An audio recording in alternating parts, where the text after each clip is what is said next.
Saudi আরবের তাইফে মরুর বুকে কৃষিকাজে সবুজ বিপ্লব ঘটিয়েছেন প্রবাসী বাংলাদেশিরা। জীবিকা তাগিদে দূর প্রবাসে পাড়ি দিয়ে বাংলাদেশিরা বিভিন্ন ব্যবসা প্রতিষ্ঠানে কাজের পাশাপাশি কৃষিখাতেও পেয়েছেন দারুণ সফলতা।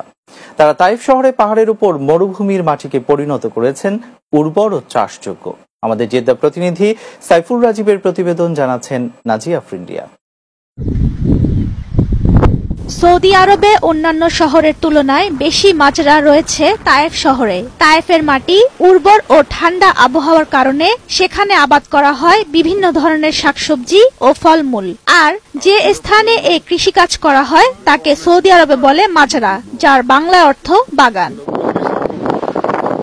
মাজরাগুলো সৌদি নাগরিকদের মালিকানায় থাকলেও এখানে কাজ পরিচালনা করছেন ৮০% বাংলাদেশি ও ২০% অন্যান্য দেশের নাগরিক। বিঘার পর বিঘা যতদূর চোখ যায় দেখলে মনে হয় যেন সবুজের সমারোহ।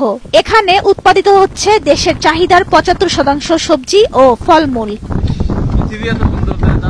নানা রকম ফল উৎপাদনের পাশাপাশি বাজারজাত করার কথাও জানান এখানে কাজ করা বাংলাদেশিরা। আপেল, আনার, অনেক কিছু ফল টল এখানে আছে, সবজি টবজি আছে, সবকিছু আমরা করতেছি। আমরা এগুলা কার্টুন করে পাকার পরে কার্টুন করে আমরা এটা বাজারজাত করি। শহরটিতে ঠান্ডা থাকে প্রায় সব সময়, আর এই ঠান্ডা আবহাওয়ার কারণেই শহরটি কৃষি উপযোগী।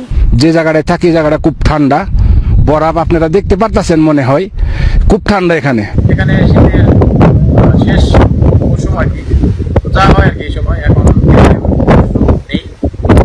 দিনের মধ্যে আবার নতুন করে যেমন ধরেন পেঁয়াজ, তারপরে রসুন, ধনিয়া পাতা বা আমাদের বাংলাদেশের অনেক ধরনের সবজি পাওয়া যায়। এছাড়াও এখানে রয়েছে বেশ কিছু মাছের খামার। কূপের পানিকে সংরক্ষণ করে এখানে চাষ করা হচ্ছে নানা প্রজাতির মাছ।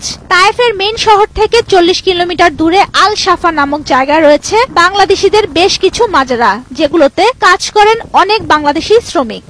আর কি আছে এখানে কর্মরত কৃষকরা বলেন ঠান্ডার কারণে তাদের সেখানে কাজ করতে সমস্যা হয়। সরকারিভাবে সাহায্য সহযোগিতা ও পর্যাপ্ত পুঁজি পেলে দেশে ফিরে এই অভিজ্ঞতা কাজে লাগিয়ে দেশে কৃষিকাজ করতে চান তারা।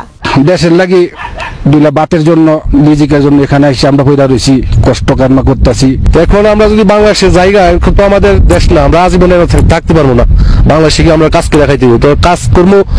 বাংলাদেশ সরকার যদি কোনো কৃষি ব্যাংকে যদি কোনো লেনদেন বা টাকা পয়সার কোনো একটা ব্যবস্থা করে দিত আমাদেরকে, তাহলে আমরা বাংলাদেশে কৃষি কাজটা ভালোভাবে করতে পারতাম।